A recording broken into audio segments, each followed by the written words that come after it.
केंद्र सरकार ने किसानों के हित में बड़ा फैसला लिया है। अब देश के लाखों किसानों के खाते में एमएसपी का पैसा ऑनलाइन आएगा और मंडियों के आड़तियों को इससे दूर रखा जाएगा। सरकार का यह आदेश सबसे पहले पंजाब और हरियाणा में लागू होगा। यह फैसला कई दशकों से जारी सिस्टम से ठीक उलट है, जिसमें आड़तियों और बिचौलियों के लिए कोई जगह नहीं है। एक्सपर्ट से ऐतिहासिक कहते हैं कि इस पूरे तामझाम के पीछे पंजाब और हरियाणा के मंडियों के आड़तियों के आंदोलन को जारी रखने के लिए दोनों प्रदेशों के आड़तिये ही बैकअप बने हुए हैं, ताकि नए कानून से उनकी दुकानदारी बंद न हो, मंडी फीस और कमीशन मिलती रहे। लेकिन अब आंदोलन के बीच केंद्र सरकार ने किसानों को बिचौलियों के चंगुल से मुक्त कराने का ब्लूप्रिंट तैयार कर लिया है। फसलों की सरकारी खरीद में पारदर्शिता लाने और किसानों को मंडियों के आड़तियों से मुक्त कराने का फैसला लिया है।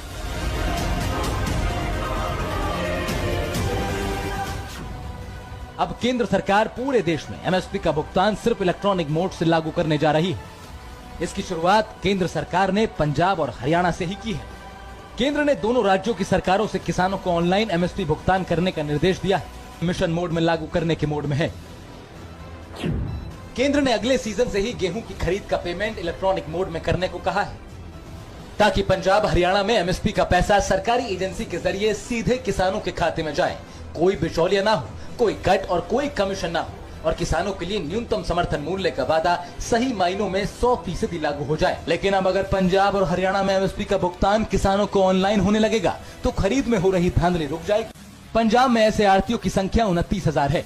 किसान मंडियों के भीतर इन्हीं आड़तियों के पास अपनी उपज लेकर जाता है और सरकारी एजेंसियां वो उपज आड़तियों से खरीदती हैं, जिसकी पेमेंट आड़तियों के बैंक खातों में ही भेजी जाती है और जिसे वो किसानों को देता है। हालांकि इसके बदले वो फसल पर एमएसपी का लगभग 2.5% बतौर कमीशन लेता है। पिछले साल अकेले पंजाब हरियाणा में ही आड़तियों ने कमीशन से 2,000 करोड़ रुपए के आसपास कमाई की। कमीशन की यह रकम बहुत बड़ी है। फसल के बदले पैसा सीधे किसानों को ही नहीं, आड़तियों को